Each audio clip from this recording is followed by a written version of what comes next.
ইসকনের কোন কাজ, ইসকনকে নিষিদ্ধ করতে হবে এবং ইসকনকে ভারতে পাঠিয়ে দিতে হবে, ঠিক কিনা বলেন? রাষ্ট্রকে হেফাজত করার জন্য, রাষ্ট্রকে সন্ত্রাস মুক্ত করার জন্য ইসকনকে নিষিদ্ধ করার বিকল্প। এই নিধনের ক্ষেত্রে কাদের ভূমিকা সবচেয়ে বেশি? আজকে আমাদের বাংলাদেশের দিকে দেখেন, যে আমাদের বাংলাদেশ, আমরা বলি যে এই বাংলাদেশে 90% মানুষ মুসলমান।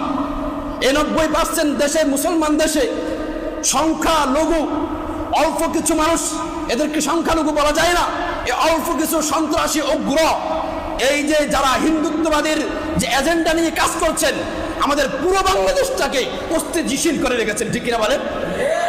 পুরো বাংলাদেশটাকে অস্থিতিশীল করে রেখেছেন। ভারতের প্রোপাগান্ডা করার জন্য ভারত যাদেরকে লেগে রেখেছিলেন এবং হাসিনা সরকার যাদেরকে মদত দিয়ে, দুধ করা দিয়ে যে বড় করেছেন, তাদের মধ্যে সবচেয়ে বড় যেই সন্ত্রাসী গোষ্ঠী, সেই সন্ত্রাসী গোষ্ঠীর নাম হল ইসকন। এই বিগত সরকার যারা অতীত হয়েছে, এই বিগত সরকার, আমাদের মামুনুল হক সাহেব একটা কথা বলেন যে শেখ হাসিনা একটা বিধবা নারী, তার ছেলে আর মেয়ে বিদেশে সেটেল, তার জন্য তো কিছু প্রয়োজন হয় না, তাহলে সেই দেশে এত টাকা, এত দেশের সম্পদ লুণ্ঠন করে কি করছে? তার উদ্দেশ্য হলো এই বাংলাদেশটাকে অর্থনৈতিকভাবে পঙ্গু বানিয়ে, যেহেতু অর্থনৈতিক সচ্ছল জাতি, বিজয়ী জাতি, যেহেতু অন্য কারো মাথা নুয়ে, অন্য কারো সামনে মাথা নুয়ে করে না, মাথা পেতে অনুসরণ করে না, এই শেখ হাসিনা দেখলো যে সমস্ত অর্থ, বিগত সরকার দেখলো এই রাষ্ট্রকে যদি আমি পঙ্গু বানাতে হয়, ভারতের হাতে উঠিয়ে দিতে হয়, তাহলে আমাদের জন্য যে কাজটা করতে হবে, ভারতের পক্ষ থেকে এজেন্ডা নিয়ে যে কাজটা করতে হবে, সেটা হলো অর্থনীতিকে পঙ্গু করে দেওয়া। এই কারণে তো তাদের এক একজন আমলা আর এক একজন কর্মী যে পরিমাণের সম্পদ বাংলাদেশ থেকে লুট করেছে, বিশ্বের কোথাও, বিশ্বের কোনো জায়গায় এত পরিমাণে লুটপাট আর এত পরিমাণে দুর্নীতি হয় না, কোথাও হয় না। বাংলাদেশের মেরুদণ্ড হীন করে দেওয়ার জন্য তারা পায়তারা করেছিল, কারণ তার তো কিছু নেই। তো বাংলাদেশ তার মারা যাওয়ার পরে কি বাংলাদেশ কে দেখবে? এই কারণে বাংলাদেশকে হিন্দুদের হাতে উঠিয়ে দেওয়ার জন্য, অর্থনৈতিকভাবে পঙ্গু বানানোর জন্য সে এই কাজটা করেছে। তো এই বিগত সরকারের মধ্যে যে সন্ত্রাসী গোষ্ঠীকে তারা নিজেরাই দুধ করা দিয়ে লালিত পালিত করেছিল, সেই সন্ত্রাসী গোষ্ঠী হলো ইসকন। এই ইসকনকে তারা সন্ত্রাসী, এই ইসকনদেরকে তারা লালন পালন করে রেখেছে। ওই তারা যে দুধ কলা দিয়ে লালন পালন করেছে, তার সুফল পাচ্ছে কিছু কিছু। বাংলাদেশকে অস্থিতিশীল করার জন্য এই ইসকন কি পরিমাণে আগ্রাসী, কি পরিমাণে এগ্রেসিভ, এই ইসকন আপনাদের সামনে এটা স্পষ্ট। আমাদের বিগত সরকার আমাদের ভাইদেরকে, মুসলিম ভাইদেরকে, দাড়ি টুপিওয়ালা ভাইদেরকে, যাদের একটু দিন মোতাবেক চলতো, একটু দাড়ি থাকতো, টাকনুর উপরে একটু পোশাক আদি থাকতো, দাড়ি থাকতো এবং নামাজ সুন্নাহ অনুযায়ী জীবনযাপন করতো, নামাজ পড়তো, অন্যকে নামাজের দিকে ডাকতো, তখন এরা এদেরকে টার্গেট করতো। এদেরকে টার্গেট করে জঙ্গি নাম দিয়া বিভিন্ন সময় আমরা দেখেছি এই মিডিয়া সন্ত্রাসীদের মাধ্যমে বিগত সরকার জঙ্গি ট্যাগ দিয়ে আমাদের মুসলমান ভাইদেরকে, আমাদের দাড়ি টুপিওয়ালা ভাইদেরকে নির্বিচারে গুলি করে হত্যা করেছে, ঠিক কি বলেন?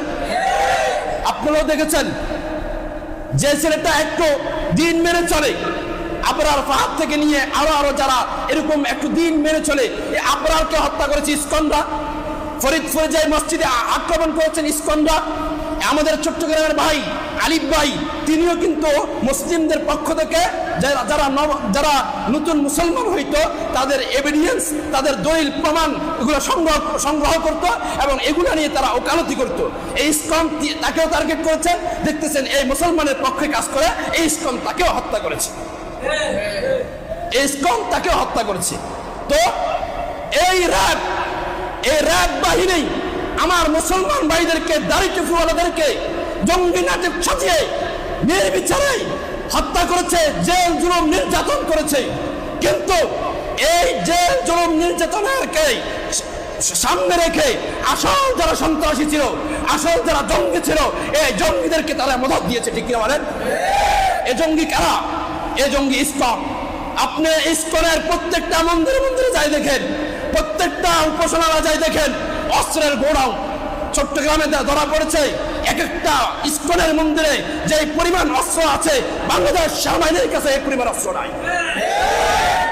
তাহলে জঙ্গি নাটক সাজিয়ে আমাদের র্যাব আর প্রশাসন যে নাটক করেছিল, এই নাটকটা করেছিল শুধুমাত্র এই ইস্কন সন্ত্রাসীদেরকে লালিত পালিত করার জন্য, ঠিক কিনা বলেন? সুতরাং বাংলার মুসলমান, আপনাদেরকে সজাগ হতে হবে। এরা আজকে আলিফকে হত্যা করেছে, আগামীকাল আপনাকে হত্যা করবে। আমরা কঠোরভাবে বলতে চাই, আমাদের এক ভাইকে যদি আর সামনে যদি হত্যা করা হয়, এই বাংলার জমিনে, এই বাংলার টেকনাফ থেকে তেতুলিয়া কোন স্তরের সদস্য এই বাংলাতে থাকতে দিব না। এই ইস্কন, আমাদের অনেক মুসলমান ভাইকে দেখা যায় ইস্কনের কি রেখে এটাকে লাল একটা কি বলে এটাকে ফিতা লাগাইয়া রাখে। আমাদের অনেক মুসলমানদেরকেও দেখা যায় লাল ফিতা পরে আছে। কেন ভাই, তুমি মুসলমান, এই ফিতা কোথা থেকে আসছে? এটা তুমি কেন লাগাচ্ছ? যার হাতে এই লাল ফিতাটা দেখবেন, সাথে সাথে খুলে দেবেন, নম্রভাবে বুঝাবেন। যদি না আসে, উগ্র হয়, যদি বুঝা যাচ্ছে তার মধ্যে ইস্কনের স্বভাব আছে, মাথার উপর দিয়ে দুইটা থাপ্পড় দিয়ে তার হাত থেকে ওটা ছিনিয়ে নেবেন। পাবেন তো ইনশাআল্লাহ। ইস্কনের কোন কাজ, ইস্কনকে নিষিদ্ধ করতে হবে এবং ইস্কনকে ভারতে পাঠিয়ে দিতে হবে, ঠিক কিনা বলেন? রাষ্ট্রকে হেফাজত করার জন্য, রাষ্ট্রকে সন্ত্রাস মুক্ত করার জন্য ইস্কনকে নিষিদ্ধ করার বিকল্প আর কোন সুরত হতে পারে না। আল্লাহ রাব্বুল আলামিন আমাদেরকে নবীর চরিত্র অনুযায়ী জীবন যাপন করে সূত্র মিত্র চিনে, সন্ত্রাসীদেরকে চিনে, আসল কারা সন্ত্রাসী এদেরকে চিহ্নিত করে আমাদেরকে জীবন যাপন করার তৌফিক দান করুন।